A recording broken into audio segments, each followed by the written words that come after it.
According to the Human Trafficking Search, in an article published in 2018, over 10,000 cases of human trafficking victims were reported to the National Human Trafficking Hotline in 2017, which is an increase of 13% from 2016. Human trafficking is robbing someone of their freedom to make profit out of them, whether it is through commercial sex or forced labor. Human trafficking happens a lot more often than many of you guys may assume, and it actually may have happened right before your eyes before.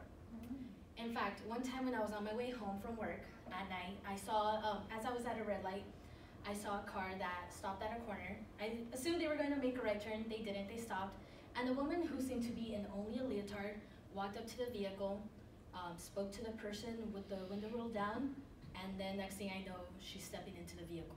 And I was so shocked. I have never seen anything like that before happen.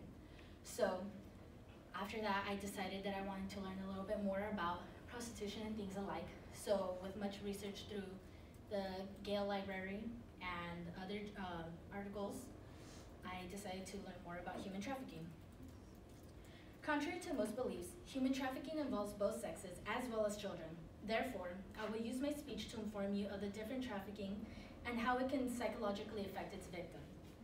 First, I will mention sex trafficking, then I will discuss labor trafficking, and finally, I will give sight on how it can affect the mental health of the children.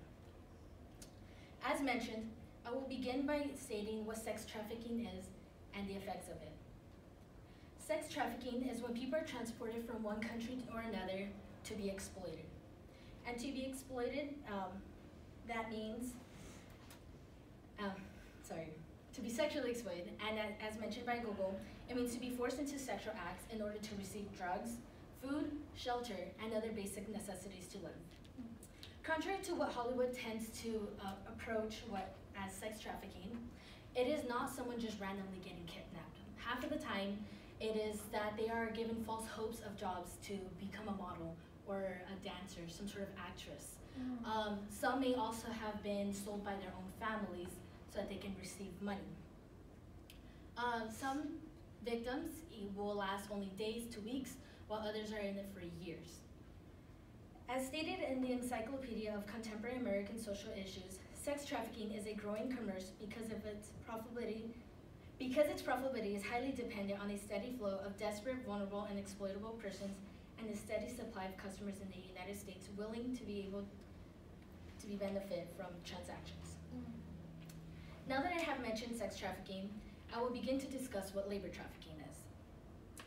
Labor trafficking is a form of slavery in which people are threatened and are forced to work in inhumane conditions. Labor trafficking includes, but is not limited to, child labor, debt bondage, physical abuse, etc. Much like those taken into sex trafficking, they are given false hopes. They are told that they are going to be given high-paying jobs, and next thing you know, they're working days on end with little to no pay. And once they are in those situations, they're unable to leave because they fear that they may get passports taken away, their money may get stolen, and others just fear that they are going to be harmed. In the Encyclopedia of Race and Racism, it is stated that the majority of this labor migration occurs in the United States-Mexico border. This is due to the fact that many illegal immigrants depend on the human traffickers so that they can cross over to the other side, the United States, with the hope of finding a job here. Finally, after discussing labor trafficking, I will inform you all on the psychological effects that child trafficking causes. As one would assume, being forced into sexual activities at such a young age and working all day for no pay is going to affect a child, obviously mentally, after many years. In the journal Psychological Consequences of Child Trafficking, it is stated that within minors who have been trafficked, 24 to 56% experience violence and 21 to 51% are sexually abused. These experiences cause many different mental disorders such as substance abuse, depression, post-traumatic stress disorder, and so many others. To be able to help these children, people in the UK are giving these young kids mental health services. And through these services, they have been able to see positive effects not only in their clients improving on their mental health, but they have also seen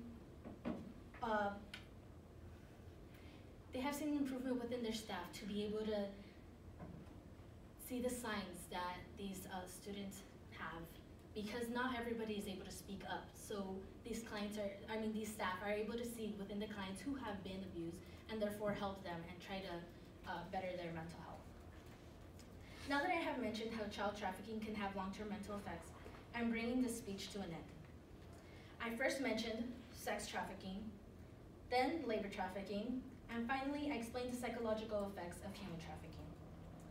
I hope to have been able to give you all a greater insight on human trafficking and how it is not biased to neither gender or age. To end, I leave you all with this quote by Ella Baker, a civil rights activist from the 20th century. We who believe in freedom cannot rest.